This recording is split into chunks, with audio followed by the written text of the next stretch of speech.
Deshaun Watson suspension is supposed to come down soon. This whole process is very interesting to me. It's league politics stuff. And it sounds like what's happening is people are expecting the league to sort of settle on some type of 6-8 game compromise, because if they go for the full Monty and try to push for 17 games, the league, the NFLPA and Deshaun Watson will sue the league. And it's like, well, he's a victim all of a sudden. Well, the league really set this up by not punishing any of the owners who were in investigation. There's like 5 or 6 of them. None of them have gotten punished for anything. And now you're going to punish someone who had a case thrown out by a grand jury and has settled all the issues civilly that were brought up. So it seems like almost overkill on one side compared to the nothing you've done over here. They've put themselves in a bad position. It seems like they're compromised.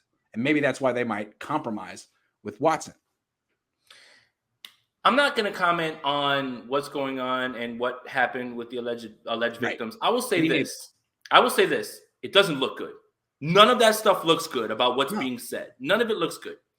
But like Daniel Snyder's none of the stuff that he's under investigation looks good, right? I mean, there are other owners that are in bad spots. Yeah. But notice how Daniel Snyder has had this reputation and Washington has run that team that way for so long. You know when all this stuff started popping up?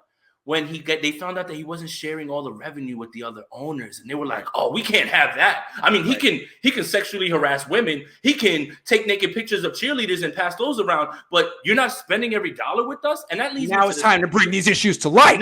Now we've got to bring him to justice. Now, let me bring it to Deshaun Watson. The NFL owners want this to be the heaviest suspension possible. You know why? They hate what the Browns did with that guaranteed contract for Deshaun Watson. And we're going to talk about that next with Kyler Murray, because he did not get that. Right.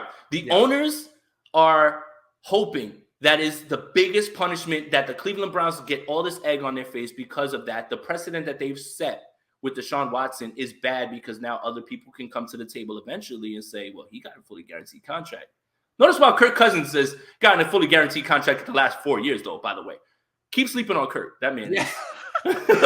Yes. But that's the owner's portion of it.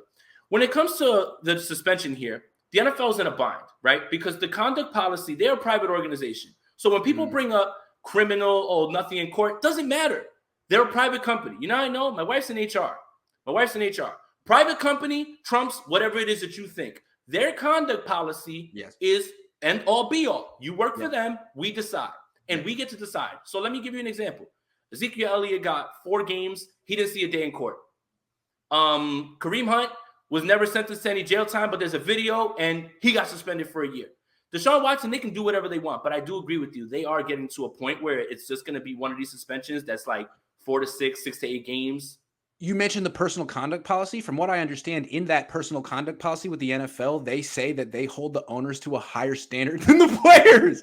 So, okay, like you got Robert Kraft in a very similar situation, not a repeat offender. You got Daniel Snyder in a very similar situation. You got Stephen Ross under investigation for his hiring practices. You got freaking the dude in Dallas. I mean, none of these guys have been, and it's because Roger Goodell works for them. What's he going to do? What's he going to do? So they pay his salary. They created this situation, and now I think whether it's right or wrong, Watson has leverage.